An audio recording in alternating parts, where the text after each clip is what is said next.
Hello, my lovely listeners. I'm Dr. Mary Barson. And I'm Dr. Lucy Burns. Welcome to this episode of Real Health and Weight Loss. Good morning, gorgeous listeners. I am joined by the effervescent, fabulous, gorgeous in green, Dr. Mary. Welcome, gorgeous one. How are you this morning? I'm good, thank you. And in green, I'm often in green. I was chatting to a lovely woman today who is actually doing one of our programs, but we were chatting and she said that she just doesn't feel bloated anymore, having done, in this case, our 12-week mind-body rebalance. Beautiful people are doing that. We're approaching halfway through now, and that she doesn't feel bloated. And it got me thinking that I used to be really bloated all the time as well. And I have like uncomfortable gut feelings, but I just thought it was part of life. And certainly, you know, if I ate a lot of junk, it would get worse, but it was just always there.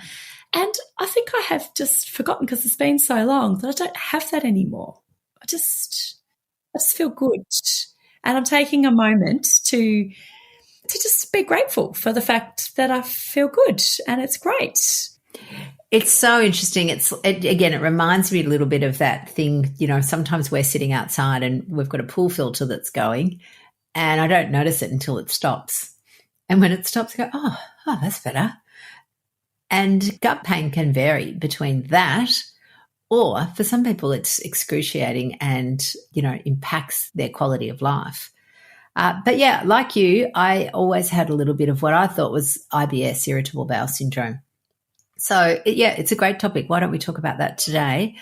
Because I think out there in the world, there's lots of people who have been diagnosed with irritable bowel and have varying treatments. So why don't we actually chit-chat about what irritable bowel actually is? That sounds good. I've been diagnosed with irritable bowel. I seriously, I think I've even forgotten about it, but way back in the day, yeah, I got a diagnosis of irritable bowel syndrome. I'm very pleased to report that it doesn't bother me at all anymore. But yeah, let's talk about that. Okay, I like this. It's something I can actually get very, very excited about. All right, so irritable bowel. Well, first of all, I suppose we should say it's incredibly common. IBS, really common, possibly between 10 to 20% of the population worldwide have got irritable bowel syndrome.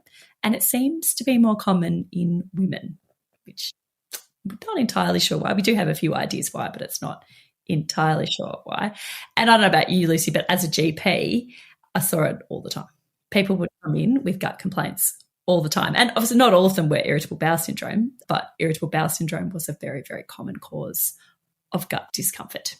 Yeah. And I guess, you know, the name gives it away. It's an irritable bowel, which means that's right. For people, there's many different presentations. So certainly some people have gut pain, so cramping. Lots of people have bloating.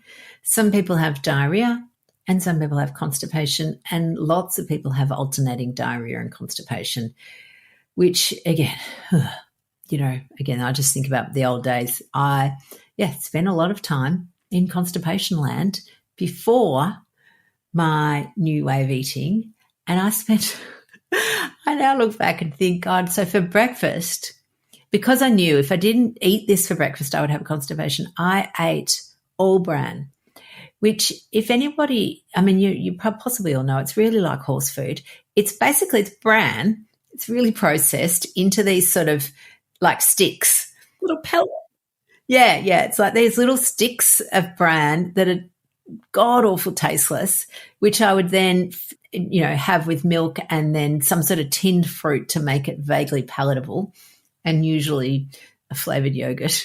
And I remember joking with my friends saying, you know, when I get old and end up in a nursing home, I'm going to have to make sure that I'm fed this every day, because otherwise I'll be in a world of pain with my poop. So, and you don't want to be in a world of pain with your poo. It's very, not very at all. Yeah, not at all. Yes. Not at all. So the interesting thing, of course, is that we do prescribe more fibre for things like irritable bowel, but in many cases it actually doesn't work. In fact, it can make the problem worse. So, you know, Dr. Mary, I would love your thoughts on this and why this happens and what we think the cause of irritable bowel is. I mean, I never really do take off my doctor hat, and I'm not going to take it off now. So I suppose this is the first thing I'd like to say, that if you're worried about your gut health, if you've got issues with constipation, diarrhea, gut pain, other things, just go to your doctor, because occasionally it can be something serious and that needs to be, excluded and treated. And generally speaking, actually, it's only once we've excluded all the dangerous stuff, okay, like, right, well, we don't know what it is. So we get that you're uncomfy. It's not Crohn's disease. It's not celiac. It's not ulcerative colitis. It's not a cancer. It's not any of these things. Okay, now it's irritable bowel syndrome. So it's just this sort of little kind of bucket that we put it in. A diagnosis of exclusion is what we like to call it in medicine. So yeah, it sounds bad, not sure what it is, so we'll call it this. And we've just described it, irritable bowel syndrome. So yeah, go to your doctor. That would be the first thing. And for a long time, we doctors, in our infinite wisdom, called it a functional disorder. And functional disorder meaning that, we've ruled out everything else. It's just in your head. It's in your head. And irritable bowel is partly in your head. We now know. Much more recent research has totally debunked this. The research is now pointing to a variety of actually quite subtle sort of changes that underlie the development of irritable bowel syndrome. It's a bit frustrating because we don't have this one perfect test that we have. But in the research world, we know that there's quite a few things going on. Stress definitely makes it worse, but it's not just in your head. So people with irritable bowel syndrome, they tend to have an altered immune system, like in their bowels. So the way that their body is interacting with the food that they eat, the way that their body is managing their immune system down at their gut is often quite sort of ramped up and is different, and that there is this constant but low-grade inflammation. So it's an inflammatory process that's going on all the time there. And there also seems to be an increased sensitization that to what would be normal kind of signals. People with irritable bowel feel pain. So what might be just normal movement of the gut can be interpreted as a painful feeling for people with irritable bowel syndrome. And we now know that they actually seem to have more nerve fibers around the gut. So it's a very, very interesting condition, I think, and kind of complex. Fortunately, it's not severe in the fact that, it doesn't seem to be life-limiting, but it can cause huge amounts of distress for people, really significant distress on a spectrum from people who are mildly annoyed to people whose lives are really adversely affected by this. So it's complicated. Genetics plays a role, but also our environmental factors must set us up for this. Absolutely. And I think the interesting thing that you just pointed out then was the increase in nerve fibers. So even when, our brain is interpreting it as pain, it's painful. It's not the person is just a bit, pathetic or weak. It's not about that. It's about they have more pain fibers than, the person next to them who doesn't get pain from their gut mobility or motility, which I guess is the better phrase.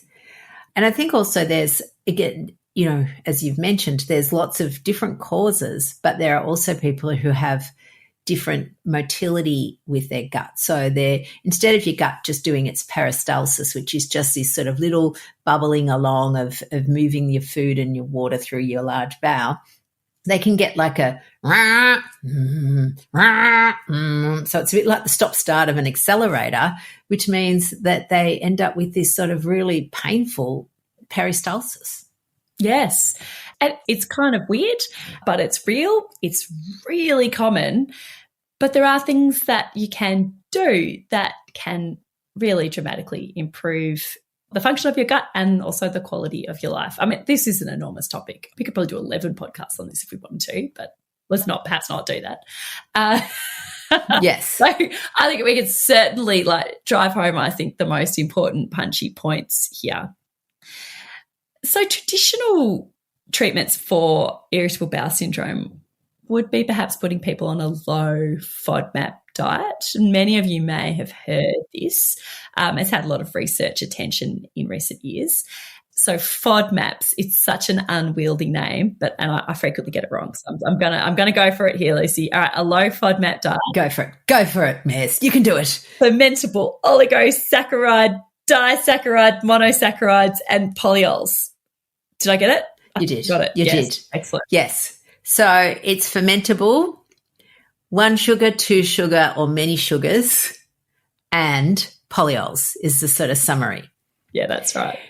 So the translation, is that it's fermentable carbohydrates. So it's usually the carbohydrates that, that are not, so fibers, essentially, the ones that are not really absorbed by our gut. So they just sit there fermenting, which, as we know, a little bit of fermentation's good, creates short-chain fatty acids, which are great for our bowel. But Goldilocks, seriously, Goldilocks is the key here. Too much of this is really unhelpful because basically you've got like a little brewery going on in your gut and you're just making gaseous stuff. Which can stretch the gut wall and cause issues and cause that pain. And it can also cause more fluid to flow into the gut, which can really cause that diarrhea. So, and these FODMAPs, they're natural, like just part of our foods, but they are found in certain kinds of fruit, veggies, legumes, quite high, grains. Yep, grains are quite high, some dairy products and actually quite a lot of processed foods as well. And people, they can get information about what these foods are and then they can put themselves on a low FODMAP diet and see if things get better. And for a lot of people, they do, and it's a perfectly reasonable thing to do. But it's not the only way to go. Sort of think back to that there's that low-grade inflammation that is part of the process, the altered immune system, that stress also, psychological stress has a significant role to play. If you go to the basics of real food, real food, not processed food as close as possible to its natural state, and then taking out those sort of foods that are naturally lower in carbohydrates, that actually anecdotally people get an enormous amount of relief just from that without having to worry too much about FODMAPs and FODMAPs and getting complicated instructions from dietitians about lowering their FODMAPs. That low-carb real food is often enough in and of itself. Absolutely. And the one interesting thing about the FODMAP diet, if you like, it's actually meant to be like an elimination and a reintroduction diet. It's not meant to be something that people stay on forever, so that you are meant to go on to this. And again, it is quite complicated and most people need a dietitian to supervise it, although there are a couple of apps. Monash Medical Centre, where the whole thing research began, has an app about it. But even then, it's not something that you're meant to be on for the next 40 years. But at its heart, part of the benefit, if you like, of a low carbohydrate lifestyle is that you do, and this is both a benefit and a criticism from people, is that it does reduce the amount of fibre that you have in your diet. It does reduce the amount of fibre that people have that comes from particularly grains, breads, rice, particularly brown rices, but legumes in particular. You just reduce the amount of fibre. It's not a no fibre diet. Like, this is, I think, something that I would defend to the death, that a low carbohydrate lifestyle is not no fibre. You can get plenty of fibre from your vegetables. And the most incredible thing is that people who have been low FODMAP, who haven't been able to tolerate onion or garlic because it's higher in FODMAPs, can suddenly tolerate those again. We hear it all the time, don't we? We're very much talking about, case study level data. One of our beautiful members was talking about this just on Monday, that used to have severe food intolerances related to IBS and a really restricted diet, like to the point of actually quite miserable. The amount of foods that this person could eat had been whittled down to, like rice and chicken. And it wasn't a particularly happy way to live. But transitioning to low-carb real food and all the healing that has gone along with that now she can eat a whole range of foods that she would never have been able to eat before. There's certain things that still will trigger her, like grains, for example, aren't her friend, but she can eat an enormous range compared to what she was of foods and feels really, really good. So her gut's resilience has really improved. And we do see this a lot. Like, there is something very healing about real food, and we know exactly what it is. Like, it is anti-inflammatory. It's the food we're meant to eat. It helps heal our body. It nourishes our body with all the right micronutrients. and we can heal. And it can be such an effective treatment for people with gut issues. Absolutely. And it's so sort of simple. It's simple and boring to the point. It's simple, so simple it's boring, but that real food, low-carb real food is really the key. There's some tweaks that people may need to make for their own individual circumstances. As we talked about a couple of weeks ago in the nuance of weight loss, it's the nuance of gut health as well. But the broad brushstrokes of gut health are to particularly legumes. I think they're just diabolical for gut pain. But there's also some other really, really obvious characters that are involved, which, again, sugar-free chewing gum, which is very popular. It's full of sorbitol, and sorbitol is really it's one of the phenols that we talked about in the FOD. It's the P of the FODMAP. Really, really unhelpful for our gut. Yes, it is. As soon as people figure out that one and they can cut out the sugar-free chewing gum and the sorbitol issues, they often feel a lot better. I'd say that the best way to see if this works for you is just try it. Try it and see. It's so healthy. It's so healing. It's filling. It's delicious. You're not hungry. You've really got nothing to lose. But I'd try it for probably 4 weeks, I would say. Give it a go for 30 days before you know, around about that 30-day mark, before you know whether or not it works for you. And I think you could be extremely pleasantly surprised. I actually can remember, I have this very clear memory of after I had my first foray into this real food nutrition. And I've told this story before, I won't go into it, but I had got peer pressured into this particular, real food challenge. And I was a few weeks in, and I just remember sitting down and just being astounded that I felt good. And I had this urge. I just needed to tell everyone around me. I was at my computer writing up my case notes. I was working in community medicine, and my lovely colleague was next to me, and I was like, I feel good.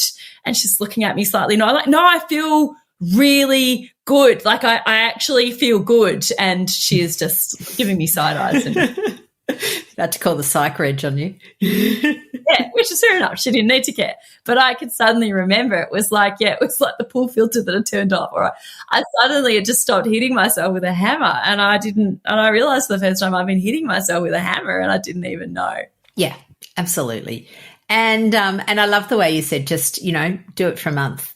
And for anybody who's wanting more info on that, we have a program, the 4-week body rebalance. And if you're looking for more information on this related to your gut health, then you can go to one of our web pages, all the W's, rlmedicine.com/gut, and, check it out. But I think at the end of the day, you've got nothing to lose except your irritable bowel. I mean, how good would it be to lose that? Absolutely. It's so fascinating because, again, when we think about the complex nature of what causes irritable bowel, and you mentioned earlier about the upregulation of your pain receptors and the proliferation of nerve fibers, the body is so friggin' clever because it can downregulate those as well. And it can downgrade nerve fibers. They can regress. If you've got more than you need, more than that is helpful, and you take away the thing that is triggering them, then they disappear.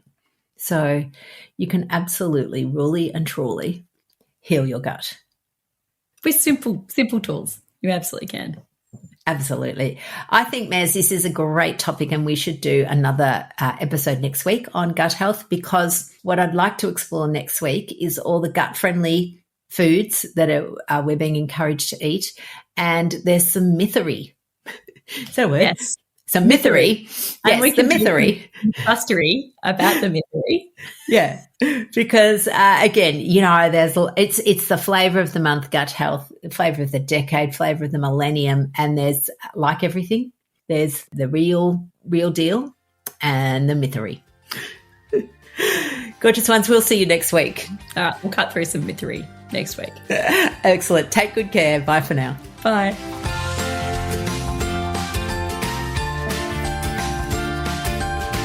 So, my lovely listeners, that ends this episode of Real Health and Weight Loss. I'm Dr. Lucy Burns. And I'm Dr. Mary Barson. We're from Real Life Medicine. To contact us, please visit rlmedicine.com. And until next time, Thanks for listening. The information shared on the Real Health and Weight Loss podcast, including show notes and links, provides general information only. It is not a substitute, nor is it intended to provide individualised medical advice, diagnosis, or treatment, nor can it be construed as such. Please consult your doctor for any medical concerns.